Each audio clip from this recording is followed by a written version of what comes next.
I've never actually stood back here. My congregation would say that I'm a wanderer. I'm usually down around there, but I'm going to be good and I'm going to stay back here. But welcome, everybody. It's good to see all of you here in our sanctuary, and it's a wonderful meal. The food was amazing, wasn't it? It was great. We are the host congregation, but really this dinner was the Niagara Foundation. We unlocked the doors, and everything you see here is from the Niagara Foundation. And so I want to thank them for a really beautiful meal and a wonderful opportunity to sit around the table and to get to know one another. And so thank you. Abraham is the gentleman. Where is he? Oh, there he is. Thank you for all your hard work.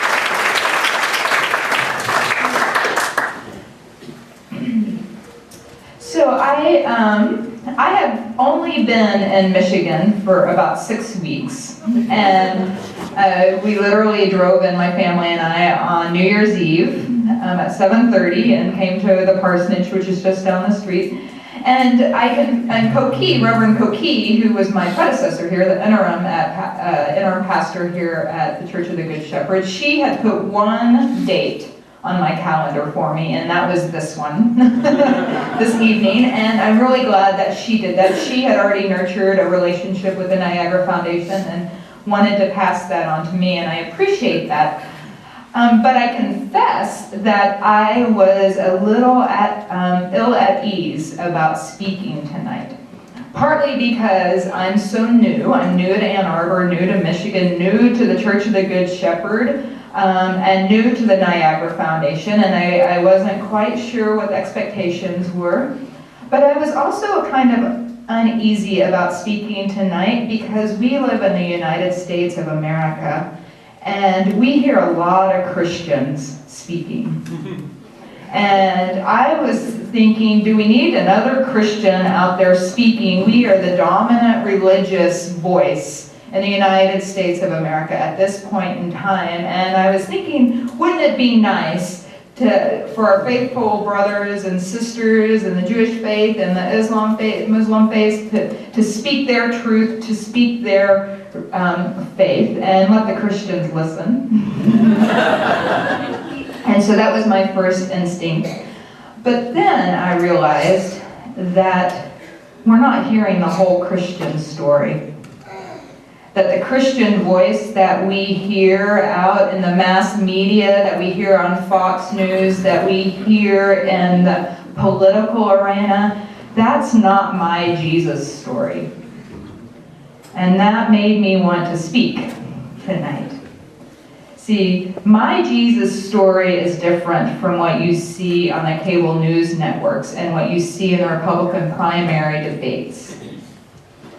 My Jesus story is different, and I'm a little angry that it's being taken hostage.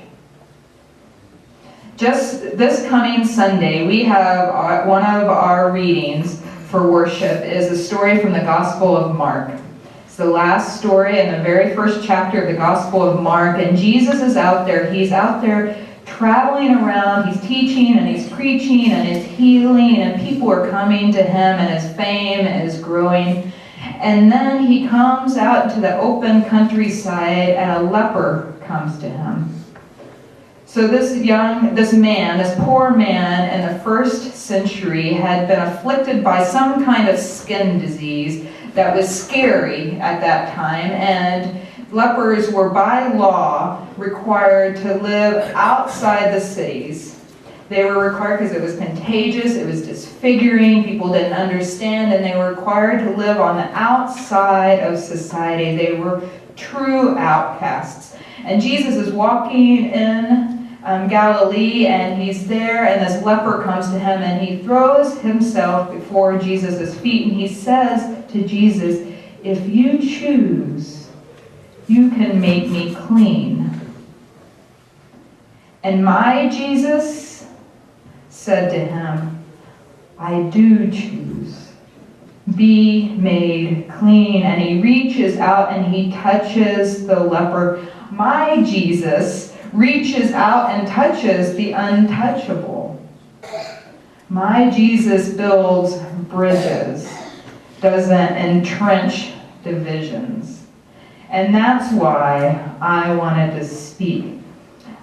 My Jesus story, I think Church of the Good Shepherd's Jesus story, the progressive Christians in our world, we have a story that's not being told in the mass media. And we are minority voices as well.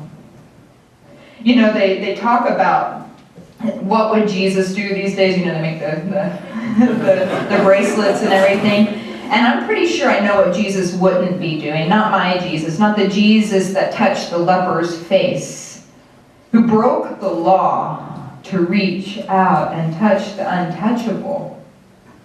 My Jesus will not be at the protest of soldiers' funerals. And my Jesus will not be here on April 7th in Dearborn, standing next to Pastor Terry Jones, who is threatening to burn the Quran again. My Jesus will not be there, not standing next to him. I believe that if Jesus was alive, if he was here in this day and age, he would be with us in this room. Because my Jesus broke bread with people. He practiced radical hospitality. And he shared stories. He built bridges. He touched the untouchable. That's my Jesus story. And I thank God that I have a new faith home that shares that with me and celebrates that story. And we are going to be telling that Jesus story louder and prouder as we move through these days, weeks, and years ahead. Because I am stubborn. And I'm getting angry. Jesus isn't divisions. Jesus is unity. And that's what I hold tonight, and I hold in my heart, and that's what I've dedicated my life to. So thank you very much for letting me be the minority Christian voice in this world, and thank you for being here tonight.